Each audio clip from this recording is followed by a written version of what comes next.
Moving on now to our other big story tonight, what's happening at the line of control. Even as Nawaz Sharif and Manmohan Singh were meeting in New York, the encounter and the operation at Keran in the J&K state is now entering its 10th day. Sudhir Ranjan Sen is joining us with details. Nazir Masoodi is also joining us. He's about 40 kilometers short of the place where this encounter has now entered its 10th day. Sudhir, let me start with you and then I'll get an on-the-ground sense from Nazir. The army has categorically denied that any posts have been occupied by Pakistan, but many people are comparing this to the shadow of Kargil. And what is very serious is that when these talks were actually going on in New York, at that precise moment, reinforcement were perhaps being supplied from across the border. The Corps commander stopping short of blaming the Pakistan army, but certainly saying that special troops or special training have backed this terrorist infiltration. Well, yes, Barka, that was the sense that the co-commander gave us yesterday, saying that BAT action teams, that's the border action teams of Pakistan, were involved, and he stopped short at that, didn't elaborate anymore. He just said that our priority is to eliminate and silence the guns that are there.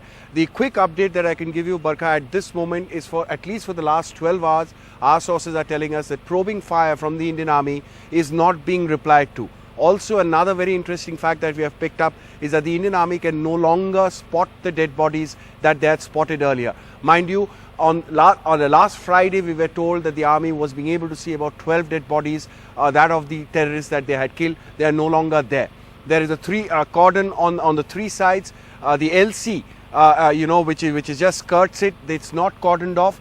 Chances are that the terrorists who were there holed up have gone back, taken the bodies back. Also, interestingly, Barka, we are being told is that the possibility of recovering any of the bodies not there, and the terrorists in between. Now, this is what the army is saying. They could very well be hedging. The army is saying that in between, once they were challenged from the 24th and 25th night to today, the terrorists had dug up or had taken over some of the abandoned houses that were there in the villages. Barka. And let's go to Nazir Masoodi. The army is at the moment not giving media access to the exact area, obviously, where this operation is now entering its 10th day. Nazir, army officials telling us, one, that till yesterday soldiers were being engaged in continuous fire. They say the firing has now stopped, but the fact of the matter is that they fear that the villages may be laid with mines, the villages may be booby-trapped. 5 Indian soldiers are injured. They're in the hospital at Srinagar. And even yesterday, the army was saying that a fresh group of terrorists, 12 to 15, has been sighted, that more than 30 to 40 may have entered Indian territory. What are the details you're getting on the ground? Well, Barka, as we said, when this encounter actually started, this operation, it started 13 days ago. It starts on 20th of last month. And on 23rd, Corps Commander Lieutenant General Gurmeet Singh addressed a press conference in Srinagar and announced that 12 militants have been killed, but not a single body has so far been recovered. Now, recently he said recovering bodies is inconsequential to the army. But here people are saying what is happening there. There are so many locals here in Zirahama village, which is between 30 and 40 kilometers from this Shalbut, which is on the other side of the fence line of fence, which is between the line of control and the fencing. So where this encounter is going on, presently what we are hearing from our sources, 15 to 17 militants have been trapped in that area. Special forces of army have been rushed to that area. They are here saying that it is not possible for anybody, if these 12 militants have been killed, for anybody to take those bodies back, because bodies would be obviously lying well within the firing range of Indian army since they have been killed. So how it is possible for anybody then come in that firing range of Indian army and take that bodies away without being shot, without getting killed? So I am actually having the village head of Zirahama here, Mr. Farooq Ahmed. Farooq साहब, आप ये बताएंगे कि कितने देर से यहाँ army की movement है जो वहाँ रेनफोर्स? यहाँ सर 12-13 दिन हो गए यहाँ से आर्मी ऊपर जा रही है सर। हाँ सर, 13 दिन मूवमेंट हो गई। तो काफी टेंशन होगा लोगों को, कुछ अंदाजा है क्या हो रहा है? ऊपर पता नहीं क्या हो रहा है, ये हमें पता मालूम नहीं है ऊपर क्या हो रहा है। हाँ। कुछ पता चला क्या था, बड़ी इन्फिल्ट्रेशन हुई है वहाँ? शालू बोटा में बोलते हैं वहाँ कुछ हो रहा है, लेकिन ये पता नहीं हमको क्या हो रहा है। हाँ जी।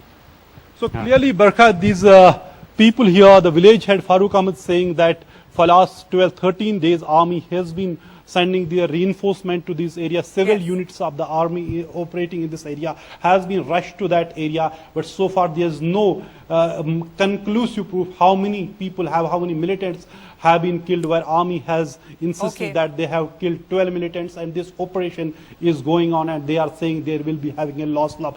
The only thing is, did the General Gurmeet Singh jump the gun and announce prematurely that they have killed 12 militants, or it is the media who are expecting too much from the army, who are operating in a very, very difficult situation where Yes, we militants should they are underline. We well-entrenched should and underline highly that this trained. is terrain that is 9,000 feet and above. It's a thick forest cover. It is very sharp rocks, and it is making it very difficult for soldiers to move in this area. Nazir Masoodi, Sudhir Ranjan Sen, thanks for joining us. Let's take you now to our debate tonight. This image of Nawaz Sharif and Manmohan Singh shaking hands in New York, is this image now in a sense just looking ironic?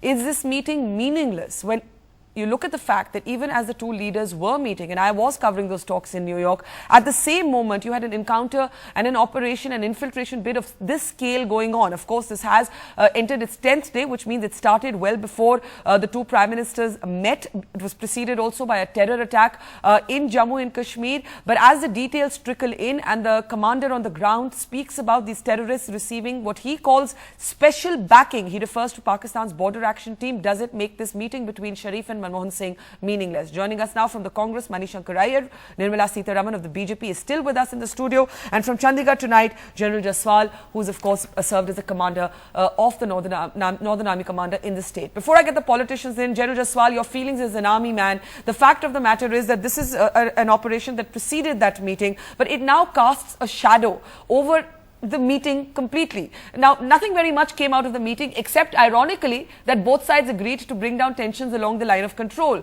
But that is clearly, that's a process that could be long drawn. It hasn't happened yet. On the other hand, you have local commanders saying this could be backed by the Pakistan army. Your comments, sir, General Jaswal.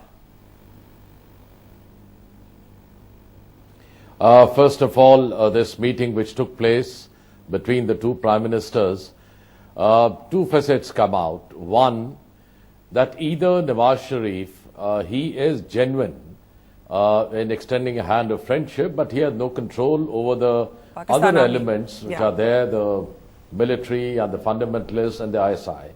Two, he has just done a glib talk, and just to show to the whole world that here we are, we want peace with India, but India doesn't want peace with us.